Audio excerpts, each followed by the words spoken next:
Hormonal acne एक ऐसी skin की कंडीशन है, पिंपल्स होते हैं इसमें, जो लगभग लाइफ टाइम में सभी लोगों को कभी न कभी इसका असर उनके ऊपर देखने को मिलता है। लगभग 80% लोग हैं पूरी दुनिया में जिनको कभी न कभी जीवन में ये हार्मोनल एक्ने होते हैं। तो आज हम जानेंगे कि हार्मोनल एक्ने क्या होता है, क्यों होता है और कौन इनसे सबसे ज़्यादा अफेक्ट होता है। नमस्ते, मेरा नाम है डॉक्टर ठाकुर और आपका स्वागत है स्किन एंड हेयर्स इस यूट्यूब चैनल में, जहाँ पे हम आपको स्किन और हेयर्स की बीमारियों के बारे में जानकारी देते हैं, साथ ही साथ इसके लिए ट्रीटमेंट प्रोवाइड करते हैं। हमारा नंबर है 8805388988। तो दोस्तों, आज देखते हैं हम हार्मोनल एक्ने क्या होता है। जनरली इसे एडल्टहुड में होने वाले एक्ने भी कहा जाता है। तो इसमें जैसे कि नाम सजेस्ट करता है, हार्मोनल एक्ने माने हार्मोनल चेंजेस जब बॉडी में ज़्यादा होते हैं तब ये एक्ने देखने को मिलते हैं। वैसे तो पुरुषों में और स्त्रियों दोनों में ही, मतलब मेल एंड फीमेल्स दोनों में ही एक्ने होते हैं, लेकिन इससे ज़्यादा प्रभावित होती है फीमेल्स, क्योंकि फीमेल्स में ज़्यादा हार्मोनल चेंजेस होते हैं।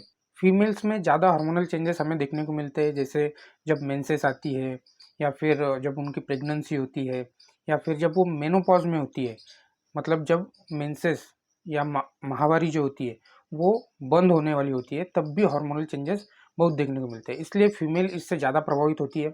जनरली हार्मोनल एक्ने में होता क्या है, हार्मोन्स का कम ज़्यादा होना, इसके वजह से क्या होता है कि जो स्किन के पोर्स में से ऑयल बनता है, मतलब सीबेशियस ग्लैंड होते हैं जो ऑयल बनाते हैं, सीबम बोलते हैं उसे, उसका प्रोडक्शन बहुत बढ़ जाता है।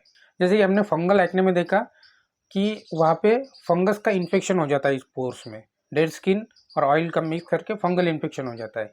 जैसे सिस्टिक एक्ने में हमने देखा कि डेड स्किन और ऑयल और फिर बैक्टीरियल इन्फेक्शन हो जाता है। तो इस हार्मोनल एक्ने में भी डेड स्किन, ऑयल और बैक्टीरियल इन्फेक्शन तीनों चीज़ें होती है। लेकिन इसमें खासकर क्या होता है कि जो सीबम प्रोडक्शन है, मतलब जो ऑयल बनने का जो रेट है वो बढ़ जाता है। इसलिए इसे हार्मोनल एक्ने कहते हैं कि जहाँ हार्मोनल चेंजेस की वजह से अपनी स्किन जो ऑयल बनाती है, सीबम बनाती है, उसका प्रोडक्शन ज़्यादा हो जाता है और फिर वो बैक्टीरिया के साथ इंटरेक्ट करके वहाँ पे उसका इन्फेक्शन हो जाता है। और इन्फेक्शन होने के बाद फिर से वही इन्फ्लामेशन और पिंपल्स बनना शुरू हो जाते हैं। कभी कभी सिस्ट भी बन जाते हैं, बड़े बड़े गठाने बन जाती है। लेकिन फीमेल्स में क्या होता है कि जैसी मेंसेस आती है तो हार्मोनल चेंजेस ज़्यादा होते हैं, प्रेगनेंसी के दौरान हार्मोनल चेंजेस होते हैं, मेनोपॉज के दौरान। तो इस टाइम में क्या होता है कि वो हार्मोन्स जो भी फीमेल्स में बनते हैं, बॉडी में बनते हैं, वो सीबम का प्रोडक्शन बढ़ा देते हैं और फिर अल्टीमेटली वो पोर्स जो होते हैं, छेद हमारे स्किन के, वो ब्लॉक हो जाते हैं। ब्लॉक होने के बाद उसमें इन्फेक्शन होता है। लेकिन इसमें ईचिंग वगैरह कुछ नहीं होती।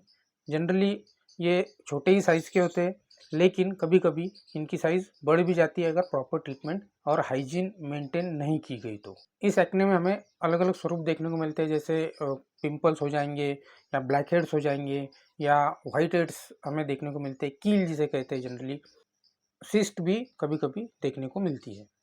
कुछ और भी चीज़ें होती है जिसकी वजह से हार्मोनल एक्ने हमें देखने को मिलता है। जैसे फीमेल्स में एक बीमारी होती है, पॉलीसिस्टिक ओवरियन डिसीज़, या फिर कभी कभी जब किसी मेल को टेस्टोस्टेरोन की कोई ट्रीटमेंट चल रही है किसी कारणवश, या फिर स्ट्रेस ज़्यादा हो, नींद बराबर नहीं आ रही है, या फिर मेकअप ऐसा आप कर रहे हो जिसमें काफ़ी ऑयल इंग्रेडिएंट्स है उसके अंदर, मेकअप के सामान में, या फिर कभी कभी लाइक स्टेरॉइड जैसी कुछ दवा है वो आप उनका सेवन कर रहे हो, तो उसके वजह से भी हार्मोनल चेंजेस होने के चांसेस होते हैं और उसके वजह से हार्मोनल एक्ने भी होते हैं।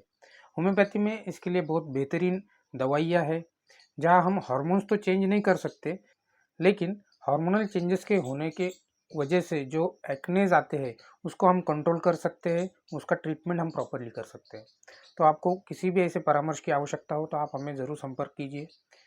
हमारा चैनल देखते रहिए, लाइक कीजिए, फॉलो कीजिए, शेयर कीजिए और नए नए वीडियो देखते रहिए। So thank you very much for watching.